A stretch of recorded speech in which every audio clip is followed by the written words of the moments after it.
அளவை உயர்ந்திருக்க வேண்டும் பல்வேறு கோரிக்கைகள் இந்த ஆர்ப்பாட்டத்தில் முன்வைக்கப்பட்டுள்ளன. மாண்புமிகு முதல்வர் அவர்களை அண்மையில் விடுதலை சிறுத்தைகள் கட்சியின் சார்பில் இடஒதுக்கீட்டுக்கான சட்டத்தை நிறைவேற்ற வேண்டும் என்று வலியுறுத்தியிருக்கிறோம். வருகிற பட்ஜெட் கூட்டத்தொடரின் போது இந்த சட்டம் அறிமுகமாகும், நிறைவேற்றப்படும் என்றுதான் நம்புகிறேன். நிறைவேற்ற வேண்டும் என்று தமிழக அரசுக்கு வேண்டுகோள் விடுக்கிறேன்.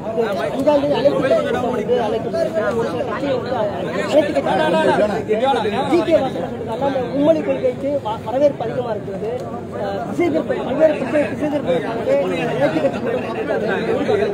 மும்மொழி கொள்கைக்கு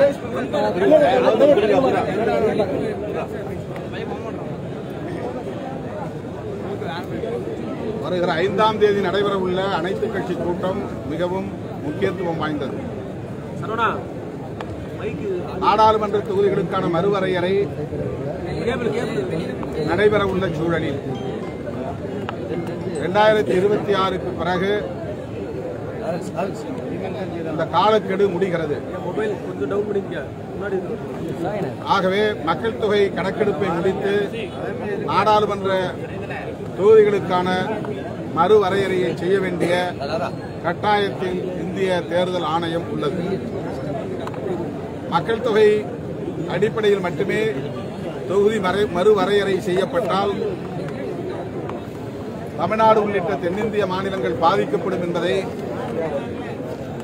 அரசியல் வல்லுநர்கள் ஏற்கனவே எச்சரித்திருக்கிறார்கள்.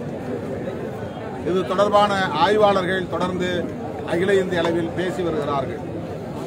இது தமிழ்நாட்டில் மட்டும் பேசப்படுகிற ஒன்று அல்ல. ஓராண்டுக்கு முன்பு விடுதலை சிறுத்தைகள் கட்சி நடத்திய வெல்லும் ஜனநாயக மாநாட்டில் இந்த நாடாளுமன்ற தொகுதி மறுவரையறை பற்றி தீர்மானம் ஒன்றை நிறைவேற்றியிருக்கிறோம். இன்றைக்கு முதல்வர் அவர்களும் இந்த கருத்தை சுட்டிக்காட்டியிருக்கிறார், கவலையை வெளிப்படுத்தியிருக்கிறார். அதன் அடிப்படையில் தான் அனைத்து கட்சி கூட்டத்தையும் கூட்டியிருக்கிறார். இந்த அனைத்து கட்சி கூட்டத்தை புறக்கணிக்கிற அரசியல் கட்சிகள் முன்வைக்கிற வாதங்கள் ஏற்புடையதாக இல்லை, அதிர்ச்சி அளிப்பதாக இருக்கிறது. அது மட்டுமில்லாமல் மும்மொழி கொள்கையை தமிழ்நாட்டு மக்கள் வரவேற்கிறார்கள் என்பதை போன்ற தோற்றத்தை உருவாக்குவது கவலை அளிக்கிறது.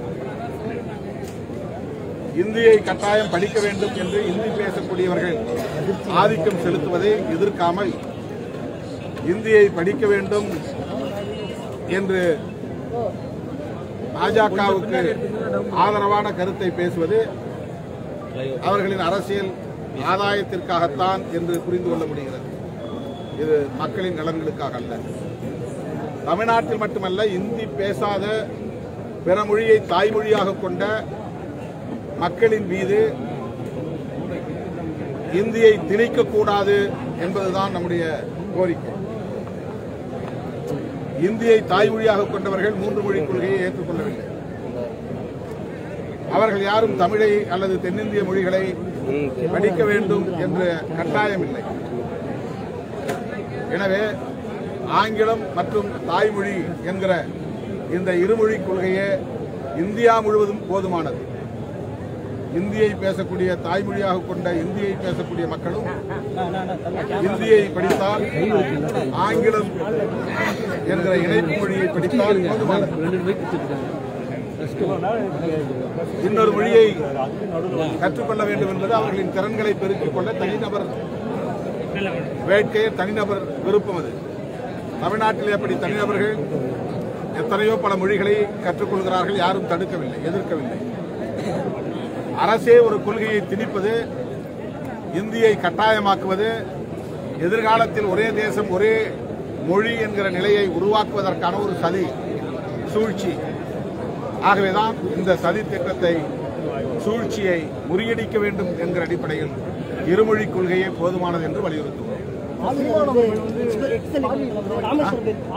ராமேஸ்வரம் இருக்காரு, அங்க போயிட்டு இந்த மீன மக்கள் ரொம்ப கஷ்டப்படுறாங்க, லட்சத்தை கொடுத்து தப்பு மாநில அரசு அரசியல் செய்யாம மத்திய அரசோடு இணைந்து செயல்படணும். ஒரு ஆளுநர் இங்கே தமிழ்நாட்டில் வந்துட்டு இருக்கக்கூடிய ஆளக்கூடிய அரசு குற்றம் சொல்றதை பார்க்குறீங்க.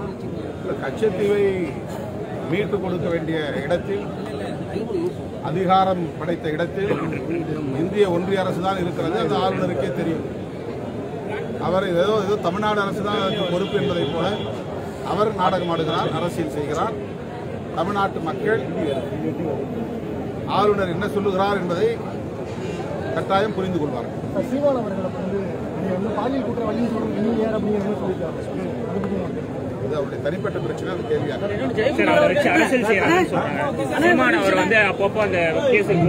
அரசியல் கேள்வியில கேளுங்க. ஜெயக்குமார் அவர்கள் என்ன சொல்றாரு? அந்த அளவுக்கு அது அவருடைய எதிர்பார்ப்பாக இருக்கிறது.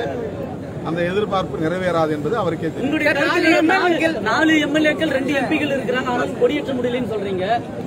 திமுக கூட்டணியில் இருக்கிறவர்களுக்கு இந்த ஒரு நிலை அப்படின்னா மற்ற கட்சிகளுக்கு என்ன நிலை அப்படிங்கிற ஒரு கேள்வி வருதுல்ல? மற்ற கட்சிகளுக்கு என்ன நிலை எனக்கு தெரியாது. எங்க நிலையை நாங்கள் சொல்றோம், அரசுடைய கவனத்துக்கு தெரியப்படுத்துறதுக்காக அதை சொல்றோம். இல்ல, கூட்டணியிலிருந்தும் இந்த நிலை மாறல. கூட்டணியில இருக்கிறதுனால தான் சொல்றோம். தேர்தலுக்கான அந்த சீட்டு பேச்சு எடுக்கிற வேலத்தை திரும்ப தொடங்கிட்டாரான்னு ஒரு கேள்வி.